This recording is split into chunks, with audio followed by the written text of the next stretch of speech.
Well, hello, Cedar Valley. Welcome to the Arts Overlook. I'm your host, Ian Goldsmith. Every episode highlights different arts and entertainment happening around the Cedar Valley. In this episode, we have a very special extended interview with the creator of Arts Overlook, Tim Getting. I sit down to talk with Tim about the art of video production, as well as his recently completed 45-minute audiovisual project.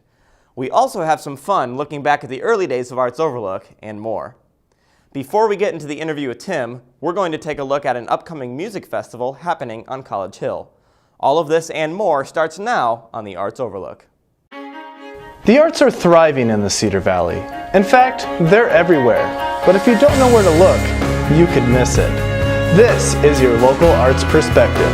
This is the Arts Overlook. The College Hill Music Festival is a fairly new annual event that this year will bring together over 21 bands for a single day full of music. Arts Overlook co-producer Mike Menon got to sit down with Hardy Har, a husband and wife music duo who founded the festival and are again organizing this year's big event. Andrew and Julie Thureen, a husband and wife pair that make up the band Hardy Har, founded the College Hill Music Festival in 2013. It started with the duo seeking to add some acts to their scheduled performance at Ginger's Pub. But before long, it grew into a full concert event that expanded to 2 additional College Hill venues, the Octopus and the Library. What went from, I think there was going to only be 6 bands involved initially, went up to 13 bands, which was a really cool thing, and we got an awesome response from the community. People dug it. It was overwhelming. Truly, the support of the community, and it was sort of a good reminder of how supportive of the arts the Cedar Falls community, and Waterloo as well, the Cedar Valley, is.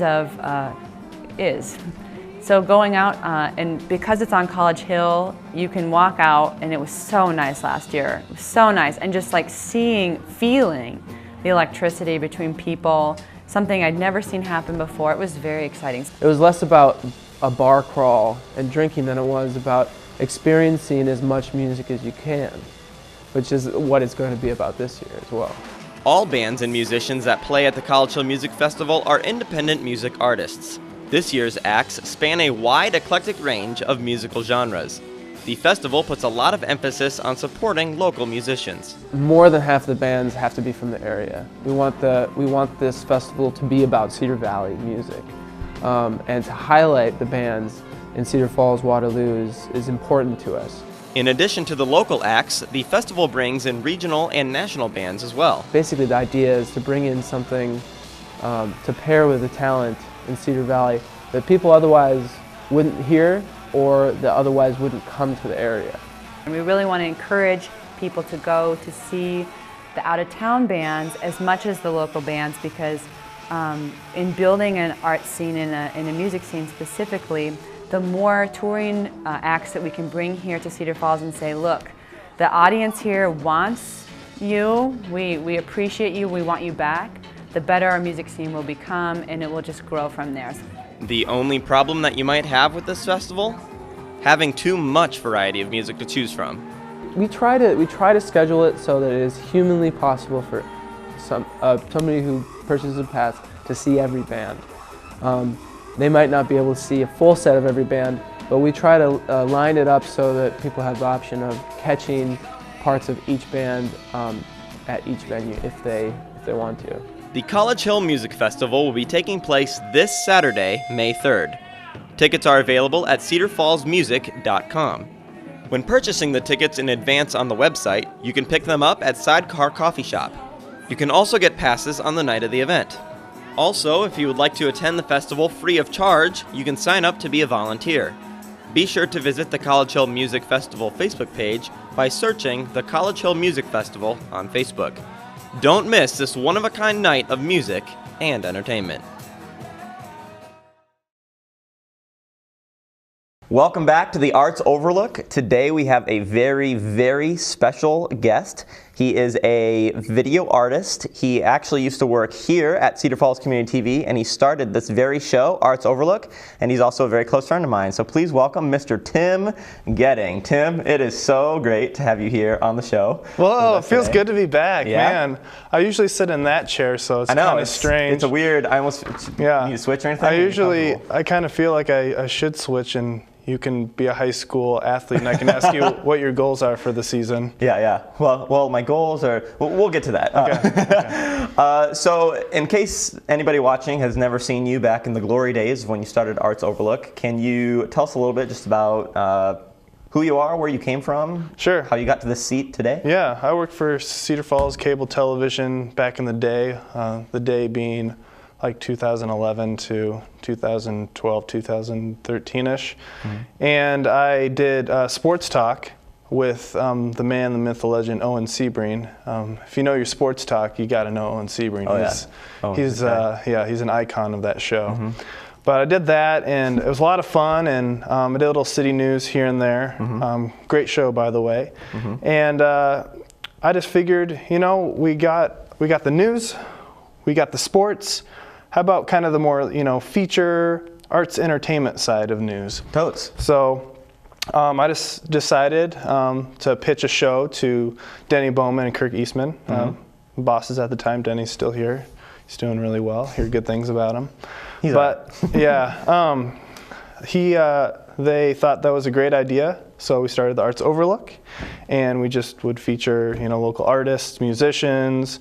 Art can apply to a lot of different things. You can really stretch it to, a lot of different mediums. So that's a huge thing here in Cedar Falls. It's thriving. It's everywhere. That it is. Yes. So we just went with that, and here we are. It's gotten to probably its lowest point, having me on the show. That's not I'm true sorry. at all. Okay, we're going to talk more about Arts Overlook in a little bit. I want to take a step back and talk about video production, because you mentioned a lot of things are arts, and one thing that people might not really think about is video production as an art. So to start, can you just tell us a little bit about how you, Tim, kind of got into video production? Sure.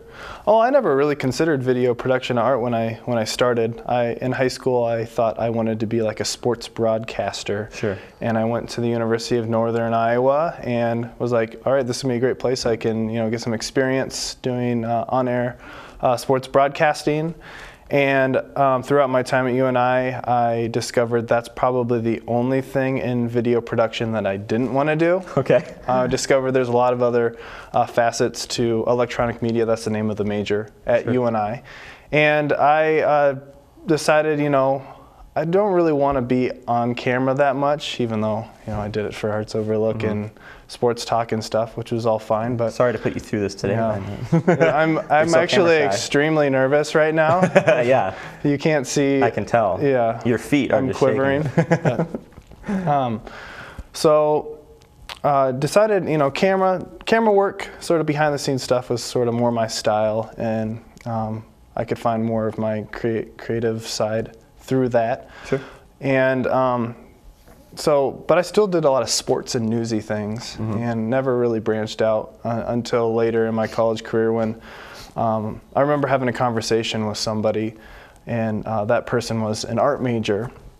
And I'm like, man, I wish I could do art sometimes. And she's like, well, can't, video production, that's an art, isn't it? And I'm like, I never thought of it that way. Yeah, I guess it could be. So I did a few like sketch TV shows. I did a couple of just strange little videos, and really discovered that I can get my kicks as far as my creative itch, and also utilize my skills in video production at the same time. And it's kind of come to fruition through this recent project I started on called Audio Visual. I can tell you're used to being an interviewer because that's a perfect segue. Let's talk I'm all a little about bit. segues, man. Yeah, I know. I can make a segue out of anything, so if you need a segue, just let me know. Perfect. We'll put that to good use. Speaking of use, I used a lot of... Okay, go ahead. I'm just glad you do the entire interview just because the segues are so good. Sure, fine. So let's talk a little bit about audiovisual. Big project that you just got done. Took you almost 2 years. Well, let's talk about it a little bit. Tell me how this project started, kind of why you're interested in it. Tell us a little bit about it. So I like dancing and I like dance music, and I started dabbling with DJing, and soon after that I discovered that VJing is a thing. There's actual artists out there that mix video live to music, and from that I kind of got inspired to make a little DJ mix. Okay. And with the intent of putting it to video, putting video over the music. So I picked songs that were that evoked a lot of visuals in my head. I'm a pretty visual person. Whenever I listen to music, I usually see things in my head. I'm taking medication for it, but it's a cursing and a blessing. So with this mix, I wanted to just mix it, play it out, just sit back, see what came to my head, and try and recreate it using my video skills. So it was, in one way, it was a challenge. It really challenged me as far as editing and effects and even shooting too. A lot of the stuff in it is found footage, but just as much of it is stuff I've shot myself or if somebody else has shot for me. So, and then there's also, like, it just gave me the excuse, if I saw something that I thought looked cool, it would give me an excuse to pick up a camera and shoot it. I try and take my camera with me a lot more often, because you never know when you're going to run into something cool, and I never knew when I was going to run into something cool that I could put into this video. So it gave me more of an appreciation for my surroundings. I mean, photography and videography does that, period, but with that always in the back of my mind, kind of this big project, whenever I saw something that, you know, evoked emotions in me, whether it be something funny or something just visually striking. There was a cool like thunderstorm, I think it was last summer, and it just seemed to lightning like consistently for about 2 hours. So I just rolled on it for about 2 hours at like different angles. And there's a part in the video you'll see where I chopped it up so there's no this black period in between the lightning strikes. So each lightning strike you see in it is an individual lightning strike. None of them are duplicated throughout the night. So, and really? if you watch it, you'll really appreciate how amazing of a night that was, how much lightning I did see and recorded. But just stuff like that. I don't know where I'm going with that, but that's just one example of something. Sure. Okay, so there's in the project, it's 45 minutes long, right? And there's a lot of different elements. Like you said, there's a lot of stuff happening in nature. There's a lot where it's you on camera, kind of singing to the song, but I feel like the whole video is very visually striking, and some parts even very strange, which I think is just kind of part of your creative spirit. So I guess, are there any other parts of the video that really stick out to your mind as maybe some of the highlights or some of your favorite parts? Sure. And before we go on, maybe just to clarify, this isn't, I wasn't mixing this video live. I discovered VJing is a thing, and that happens. But this was I mixed the mix, and then I edited everything. I mean, it took me 2 years, so I guess that's a given. But so some of the highlights of it, it starts off, it's kind of an invitation into my weird brain, I guess you would say. Little 2 to 3 frame clips cut up to make a movement with my head, and it just goes really well with the music.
you were talking about the rhythmic way that you edit. It's a very, especially in your audiovisual project, it really makes sense that it's a very visual experience, but it's also very audio or auditory experience, and they kind of mesh together really well, which I think ties back to the concept of video production being an art. There's so many elements to video production because it's kind of like photography where you're setting up a shot, but there's also the music to it, what you're hearing. Do you want to talk a little bit just about that really quick, about how you as a video artist try to incorporate all of that together, or what you're conscientious of? Yeah, for sure. I mean, this is essentially like a melding pot of mediums I like. Mm-hmm. I like dance music, DJing, I like dancing, and I like video production. So I wanted to make it an entire experience. So the real intent of it is to show at like social gatherings on a projection screen with, you know, dance lights and strobes going. You'll notice if you watch it, there's just black. There's segments where it's just black, and that's cues for lights and for people to, you know, dance more. I don't want it to be something where, you know, people sit in a theater screening room and just observe it. It's something that's more social than that, and Sure. I'm a very social, interactive person, so I just wanted to meld all those things together and see what happened, and experiment with it, and I ended up really liking it. And it was a lot of fun. It was stressful at times, just trying to get it done, especially wanted to get it done before I moved away, so I could show all my friends and stuff. And you premiered it just really recently at kind of your going away party, and it was a really cool experience. And I mean, if you weren't at my party, I mean, no offense taken, but you can watch it on YouTube. It's just called Audio Visual, and it's under my YouTube account, which is Tim Getting. Sure. So, I mean, if you have 45 minutes to spare, you should take it. If nothing else, people should poke through it because it's pretty cool. Yeah, you can skip to different parts and just get a gist of it too. Definitely. Okay, before we end this interview, I want to talk a little bit about Arts Overlook. As I mentioned at the beginning of this interview, you are the creator of Arts Overlook, the very first host, which is very exciting. Tell me a little bit, you kind of mentioned how you started Arts Overlook because there wasn't an art show or anything like that, and that was in February of 2012. I believe the very first episode actually aired on February 23rd, 2012. You know your Arts Overlook I do. I studied, I did my host. homework for this interview. I believe this is the 44th episode of Arts Overlook, which is pretty cool. But we actually have a little bit of special surprise for you. We have your video from the very first Arts Overlook, and I think we're going to take a quick peek at it. Sure. So take a little trip down memory lane. Let's go. All right, let's do it. Art is thriving in the Cedar Valley. It's everywhere. But if you don't know where to look, you can miss it. This is your local arts perspective. This is the Arts Overlook. It's still the intro we use. Hi, and welcome to the first ever episode of the Arts Overlook. My name is Tim Getting, and I will be your host. You notice the arts are wide-ranging, and through this program, we hope to span that range, exposing you to the Cedar Valley's diverse art scene. Later in the episode, we'll look at Cedar Falls Community Theater's newest production, as well as a prestigious high school band festival that takes place right here in Cedar Falls. The content, or maybe it's distracting. Features an up-and-coming artist who has found his way back to the Cedar Valley and his alma it's mater, you explaining University the of Northern Iowa. very first episode. Anyway, just wanted to show you that little trip down memory lane. That's me. I just think it's really cool looking back and seeing how it's gone. When I watched it, I thought it was a really well put together episode. We still, as I mentioned, we still use your same intro that you made with the words moving and you gotta thank Matt Chapman. He kind of put all those graphics together too. So all I did was write what I was gonna say, and I said it. Yeah. And I think I made the logo too, but he did all the magic with that. Yeah, for sure. Do you miss Arts Overlook, or what was your favorite part about doing Arts Overlook? Well, it was really just getting to know a bunch of different people. That's something I kind of appreciate about, I took a job after that at KWWL, and just being able to interact with a wide variety of people and see things you wouldn't have normally been exposed to. I mean, we live in a really cool area, and it's just through this show, it just kind of opened up my eyes more to that. Sure. And yeah, like I can't really think of like just one thing that stood out because I was sort of interested in everything I covered. That's kind of the beauty of starting your own show, is you can kind of choose what you want to cover. Yeah. But I had a lot to choose from, and I mean, if you want to check out the show sometime, Ian does a wonderful job, and I'm just really impressed with where he's taking it. And if anything, it just shows how cool of a place Cedar Falls, Waterloo, this whole Cedar Valley area is. I agree. That's been the biggest thing that stuck out to me about doing this show as well is A, just how many arts are happening in the area all the time, but B, just what a really cool place it is, and getting to meet all those really cool people. I mean, that first episode, you meet a guy named Thaddeus Erdahl, and he makes these ridiculously looking ceramic sculptures of people's faces that look like, some of them look like they're made out of wood, but no, it's ceramic. So there's a lot of talent that I ran into, and I mean, I don't consider myself, you know, as talented as a guy like that, but the fact that, you know, I'm on this show and I made something and I'm proud of it, like if you take anything away from it, like anybody out there can be an artist. You know, all art is just expressing yourself creatively. And however you do that, I mean, I like to do it through something that I have skill set in and that I have a passion for. And you know, it feels good to get it done too. It definitely made me better. It made me a more disciplined person. Just fighting through, you know, like the procrastination and just getting it done. And you know, it's all worth it showing it off and saying, you know, this is who I am. You know, it's kind of weird, but enjoy it, and people seem to enjoy it, and it was a good experience. And I encourage anybody out there, you know, don't think you're not capable of doing something that is worthwhile and creative and fun. I mean, just take the time to do it. I couldn't agree more. That's something that I've always said too. I think everybody has creativity in some way, shape, or form. It's just finding what way, shape, or form that is, and just doing it, even if it's, you know, even if you don't like it or don't do it. I think the important thing is that you're doing it and, you know, getting better at something, which is pretty cool. Really quick, I mean, while you're here, we're on the set. Did you want to just do one last quick interview of anything? I thought you'd never ask. Do we need to switch spots? I don't know. I think maybe we'll probably maybe just stay where we're at. Okay, they can probably flip us in post-production. I'll flip it in post-production. Okay. Yeah. Okay, so Ian. Hi. It's really good to be here, Tim. I'm glad you have me on the show. Yeah, thanks for coming. Yeah. So, what do you say your best assets are? Oh wow, I would say first and foremost my eyebrows. They can move in a lot of different directions. They move in this direction or in this direction. Very good. And that comes in handy in so many ways that you wouldn't believe. So I'd say my eyebrows. You know what they say about eyebrows? What's that? They're the window to the window of your soul. They're the window to your eyes. Yes. Yeah. Okay, next question. What are your worst traits? Ooh, wow. Let's see.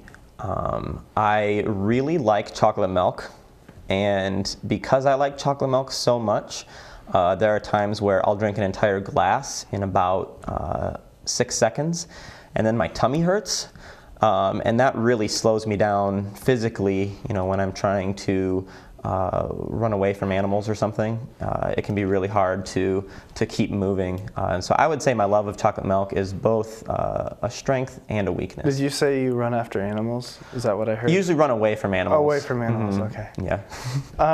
And where do you see yourself in 5 years? Ooh, that's a great question. Assuming I'm not still here doing Arts Overlook, I see myself hopefully still drinking chocolate milk and using my eyebrows in some way. I don't really know where that might be, but I think, as you said earlier, as long as I'm using my talents in some way to help better the world, I think that that's what's important. Okay. Was that a good interview? That was good. Yeah, Okay. that's good. We'll flip it back. Now, Those are the interviews I need to get used to. Yeah. I want to do one last quick thing while you're also here too. This was Denny, the station manager's idea. Am I going to get slimed? You're not quite. I think we ran out of the slime. Oh, we are, he said in this age of selfies, we should pull an Ellen DeGeneres and take the first ever Arts Overlook selfie. All right, so great. I brought my phone. We're gonna do a little on-camera selfie here. You ready for this? And 1, 2, 3. Perfect. All right. Wow. Well, I think that's all I got for you, Mr. Tim Getting. I want to thank you again so much. We're going to for watch being here this on in the 10 show. years and just shake our heads. People are already shaking their heads right Yeah, now. I was gonna say, it'll I'm take probably us gonna- 10 years to I'm probably going to watch this in an hour and shake my head. Yeah, but anyway, good luck in Portland. If we Yeah, didn't make man, that clear, you're moving to Portland in Yeah. just a matter of days. So by the time this airs, you'll be living in I'll be Portland, there. and Hopefully you'll be. I'll have a place. Anyway, thank you again so much. It's been a pleasure, and ultimately, thank you for creating Arts Overlook. Yeah, thank you. Thanks Yeah. for coming in. Okay, and we will be back on Arts Overlook. Well, that was a lot of fun. On behalf of everyone here at Cedar Falls TV, we want to wish Tim a great transition to Portland. And if anybody wants a printout of our selfie, just let me know. As always, there are many more arts happening in the Cedar Valley that we unfortunately are not able to do feature stories on. Be sure to check out these upcoming events. Theater 40 Productions in Cedar Falls is showing an original stage production titled According to Chelsea. This comedy drama is written and directed by Grant Tracy. The play features a cultural critic named Wally, who has retreated from life into a world of movies until his neighbor Chelsea disrupts his comfortable solitude. Chelsea also deals with her own issues throughout the play, particularly in her relationship with the dynamic and aggressive Trevor. According to Chelsea will be showing May 3rd, 8th, 9th, and 16th at 7 p.m., as well as May 4th at 2 p.m. The play will be showing in Bartlett Hall, room 1017 on UNI's campus. The play is general seating and is limited to 40 seats per show. The University of Northern Iowa is currently presenting their 2014 BFA Group Art Exhibition. The artwork of 8 UNI Bachelor of Fine Arts students will be displayed, each with differing concepts and techniques. The art mediums to be displayed will include photography, performance art, sculptures, paintings, and more. You can view the gallery on the main floor of the Camrick Art Building on UNI's campus. Gallery hours are 10 a.m. to 7 p.m. Monday through Thursday, and noon to 5 on Friday and Saturday. The gallery is free and open to the public. The Hearst Center for the Arts is continuing to display the exhibit Symbiosis, a collaboration between Gary Kelly and J. Patrick Lewis. Kelly, a local Cedar Falls artist, is a well-known children's illustrator, and Lewis, the nation's Children's Poet Laureate, is a famous author of children's poetry. Kelly has illustrated 23 books, while Lewis has written over 50 books. The exhibit features works by the award-winning creative team of Kelly and Lewis. Together they have created 7 picture books beginning in 1994. Mutually respective of what each other brings to the project, the collaborators have a working chemistry that feels like a symbiotic relationship. The exhibit will be open until May 18th at the Hearst Center. That's all we have on this edition of the Arts Overlook. Until next time, I'm Ian Goldsmith, and thank you for watching.